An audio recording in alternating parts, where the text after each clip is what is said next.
Hi there, welcome to another episode of GCS Connect Leaders Series. We have Jake Kimber with us today. He's the head of TA and operations for Pixel United, which is one of the biggest mobile gaming organizations in the world. And it was one of our first conversations with people from that industry. And it was really interesting to find out, how they have the universal problems that they have within talent, but also some that are very specific to the gaming industry, such as diversity, EVP, and how you brand yourself and how you build those global workforces. So if you're a person in technology, if you're a person in talent, or if you're interested in the gaming industry, I think this will be the episode for you.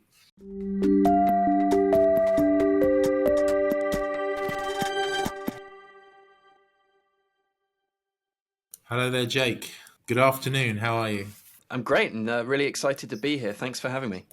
Well, it's great to have you here, and I know that you've been speaking with Betty on our kind of Connect team, so it's good to kind of get you involved. But yeah, so we've got, as I said, we've got Jake with us today from Pixel United, someone from the gaming industry. So I'm quite excited to kind of find out more about that. He's director of TA and operations, 13 years in the industry, director of TA and operations for that organisation, and I think for myself, Jake, it's really great to have someone from this industry that is so, it's very well known. It's obviously very profitable. We're probably all engaged with it, but I think it's quite a closed shop in some ways, isn't it? It's kind of you're either in it or you're not. So it's good to get a bit of an insight, I think, for the techies and the leaders that listen to this, and to understand the world of gaming and how it's similar, but also maybe how it's different to other technology industries. But I think before we start that, it's great to kind of understand a little bit about your role, what you do within the organisation. And for those that don't know Pixel United, tell us a bit about the company. Certainly. Well, no, thank you for the introduction. So basically with Pixel United, we're more like a publisher. We're a collection of game studios. So we consist of three main brands, Product Madness, Plarium, and Big Fish, and they're all individual developers of mobile games. And actually, they also do self-publish as well, all within mobile gaming. So we're a mobile games publisher. Largest title is called Raid Shadow Legends, which is a top-grossing mobile game globally. You may have seen that put in front of you. Anyone that does any sort of gaming, it's quite prevalent online. So that's our biggest title. And basically, we are looking to build those games of the future, to work with developers that to make a game. It's very expensive. So even if me and you sat down right now and we made the best game in the world, if we didn't have the money behind very it, very unlikely, Jake. But well, from my side, yeah, I could find the people that could do it. I guess that would be my input. Well, that's just it as well. I mean, the sheer amount of people. So that's what we do. We find these amazing ideas and we help to fund those as well. That's another part of our business. But we're looking to kind of be the future of gaming. We're one of the largest gaming providers globally and certainly in the UK. So in terms of that closed shop thing, definitely good to come back to that, because I do find that is a bit of a theme in gaming. I've been in studios where it's, if you're not from gaming, you can forget it. There's also quite a limited way to get in. We talk a lot about diversity in gaming, and in some ways I think the industry is really ahead of others, but in other ways we're not. And we demand pretty much everyone has a degree that comes in. Now, that's not every studio. I'm sure there'll be studios out there saying we don't do that, but on the whole, that has been traditionally what we ask. And it's from particular game universities, particular courses, no matter what the role is, whether it's quality assurance, whether it's development. The only kind of roles really are the business type roles like me. I wouldn't have got in. I couldn't be a developer or a designer in a game studio because I don't have the backing. And I think that's something that's a challenge for gaming as it goes forward. It has the same challenges of tech. Everyone's scrabbling over this, what they say now, hyper tight labor market. It kind of seems to add an extra word to it every time. But we're in that same boat. But then we're closing the door even more when we're only looking at people from gaming. I think that's something that I really like about Pixel United. We've hired a lot of people from other industries, and I think that's part of what we're looking to do, to create that diversity in thought. But definitely that's a big challenge for us. It's quite a closed shop sometimes. I think in other technologies, if somebody is a really, for example, strong programmer, you'd be interested to talk to them no matter what they've worked on, whether they've been making e-commerce or whether it's a banking system, whatever. But with gaming, it's not quite like that. and it can even be clicky down to the type of games. But that's really like strategy games or sporting games or whatever. or like, oh, you've only done mobile, you couldn't do console, or you've only done Right, VR, okay. you couldn't do. There's a lot of that as well. Yeah. Wow. Okay. Yeah. So, I mean, I always think kind of like the technology industry in terms of talent is quite fractured. So when I mean, let's be honest, from a recruitment consultant's point of view, that's quite good because it creates niches, it creates specializations, it creates demand, it creates supply and demand, problems for the user. But obviously, that's why you kind of come into business because there's kind of high demand. But that's what makes it obviously interesting, isn't it? Because you see these technologies changing and moving, and even though like you and me, we don't really understand what they do, but it's quite interesting to see those moves and understand. Oh, it's clever how they do this. Yeah. Is that what kind of brought you into the talent world? Because I know you obviously kind of work as a recruiter. I think you worked for a software company before, but for you to see that move and change in those industries and is that's what interested me initially. And the same for yourself. Yeah, so I think with the talent industry, sadly, like I'm more of, so many people say I fell into it, with that kind of promise of gold and riches back when I started. But then what did draw me into wanting to come in-house and be part of that talent space was when I was talking to these other people, hiring managers, in-house recruiters, HR people, and they were talking about what they were doing with their talent and the teams they were trying to build and the tasks they had and the problems they had to solve. And that really interested me. And that's why I pretty quickly knew that I wanted to stay in that space and to move in that way.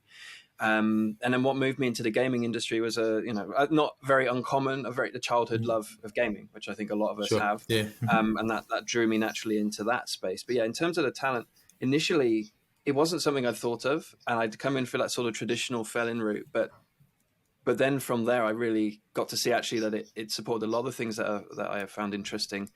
I think it's fascinating looking at how businesses grow their talent, how we always use these buzzwords like workforce planning and resource planning, but actually when you really break down what do you need, what's the future of the business, what's the market, what's the talent even coming through, what do they want, these challenges are really interesting, and that's what really kind of brought me in and moved me more towards, I suppose, more of a kind of talent role as opposed to sort of pure attraction.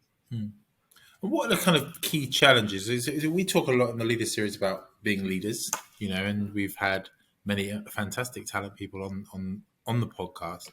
What are the key challenges? Because when you come into a company or when you're running your kind of budgets, what are the key challenges that you encounter? Yeah, I think I encounter many of the challenges that we all do. There's not enough talent. We can't hire them fast enough. We're not paying enough. All of these things. But actually, I think, and this is another one that does come up quite a lot, it's about that bit of a cliche phrase, seat at the table. But I think it's getting buy-in from business more importantly. That's always the biggest challenge I find when you're banging your head against a brick wall. You're being asked to do something. Usually it's a number, right? We need to hire X amount of people and we need to do it in this amount of time. And when you go back with a forecast that's not that, but explaining other ways to get to that target, that can be a challenge. When maybe the challenges I've faced, for example, I would say, well, there isn't enough senior talent that we can attract, but we could look for the future and look at some future talent. Maybe we could look at an academy.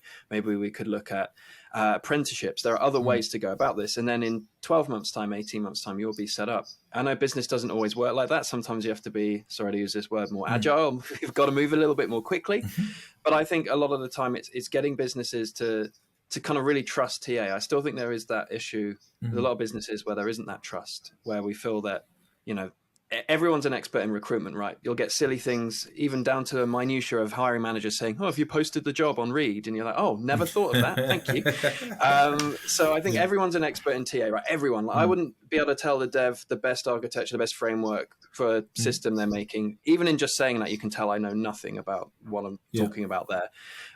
But everyone's an expert in TA, and I think it's trying to get that buy-in and to get people behind kind of what you're looking to do. And I suppose the major way just to kind of chip in there, I think obviously in my career I worked for 2 years as a service delivery manager, so I was on site with a company, obviously well-known IT systems integrator called Capgemini, and that really showed me a lot of the difference between external and internal. And I think what you're talking about there is the the trust, but it's also the reliance on TA. Because what I found, what was quite interesting for me, is as an external recruiter, obviously lead a recruitment business, is if I'm not going to work that position, I decide not to work that position.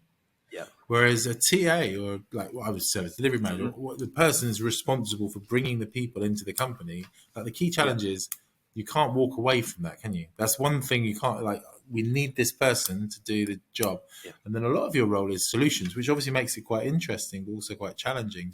Is that what you found? Because that's, I mean, I obviously left it, so I wasn't very good at coming up with the challenges and solutions. But is that what you know? I guess you spend a lot of your time thinking about that. How will we do this?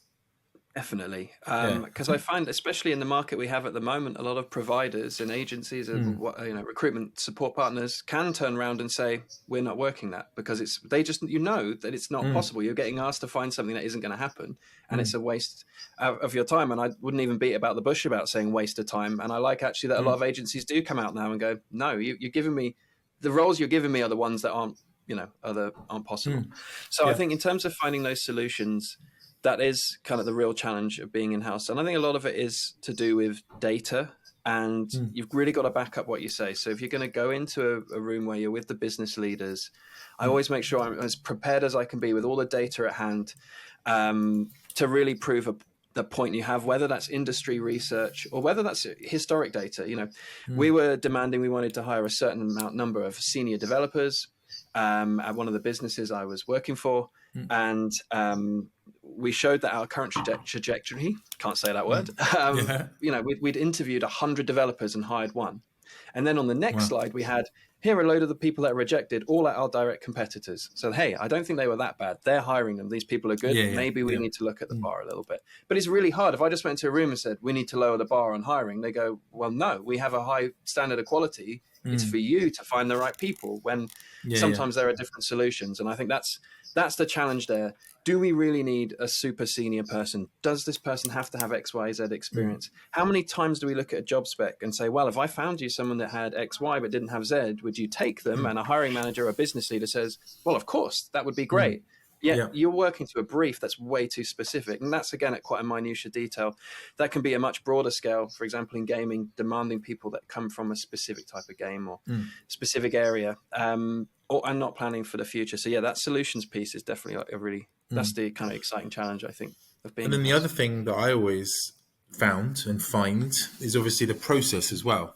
Because one of the things you find as well is when you're working in talent or in recruitment is that people are too busy to hire, probably because they haven't got enough people, so they're too busy to hire. So when you look at like the process and the making sure that if you find that 1 in 100 person, that you're going to give them the best possible candidate experience. So what is your go-to kind of methodology for making sure that you can kind of get people through as quickly as possible, get people interested?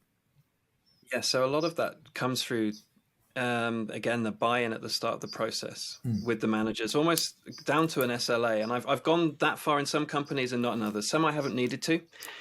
Some I've been lucky where, and in the current organization I've worked in, with Product Madness, which is one of our business units, I'd had a business leader that would sit in the room with the senior leadership and say, hiring is all of your priority. And if you don't hit the target, I'm not coming to point at me. I'm going to come to all of you.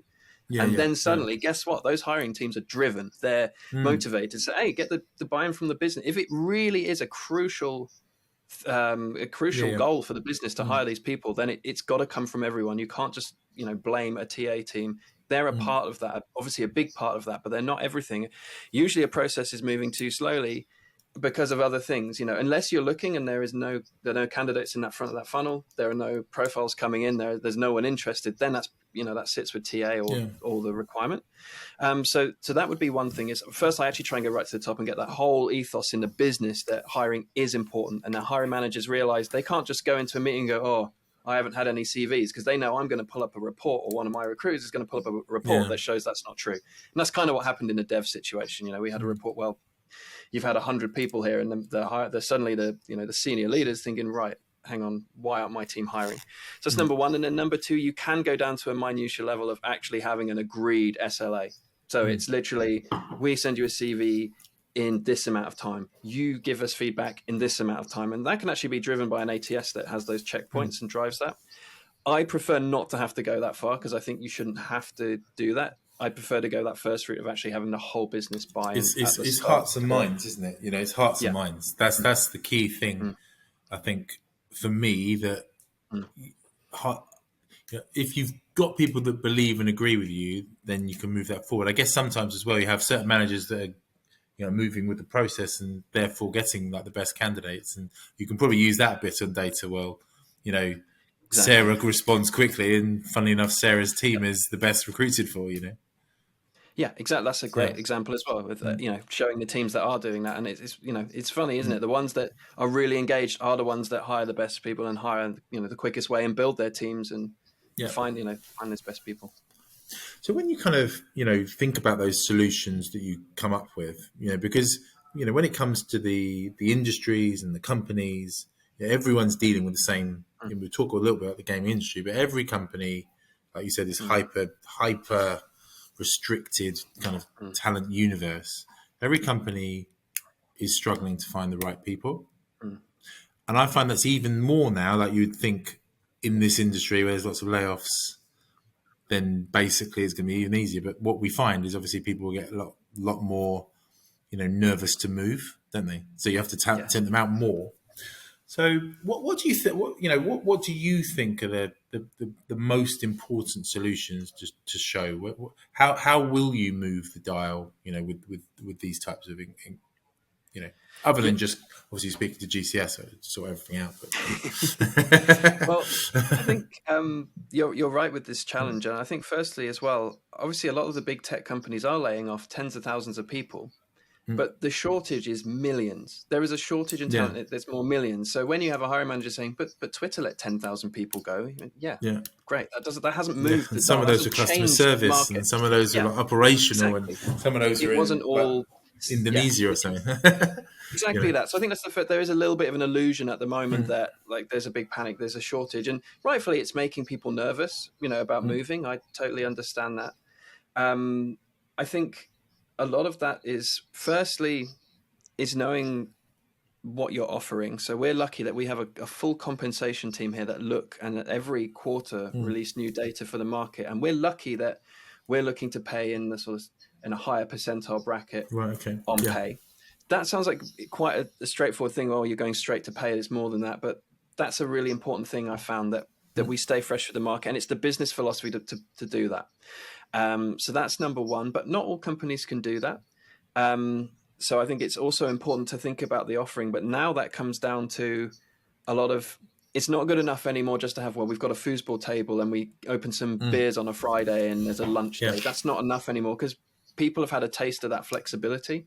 And I Mm, think that's something that's really important for people. So I think as companies become, the more restricted they become, yep. you might have X company paying one amount, X company paying 20% more, but the first company offers full flexibility and the second one demands Mm, people come in a certain time.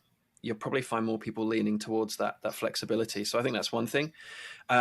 Is to think about why why your setup is the way it is, and do you really need that, and how mm, can you help with that? So I think that's the first piece. And then secondly, for me with the talent shortages, I'm working at the moment on a program to set us for the future. mm, I don't want to keep smashing our heads on a brick wall going, we need senior talent, we can't find them. mm. We need senior talent, we can't find them. And just doing that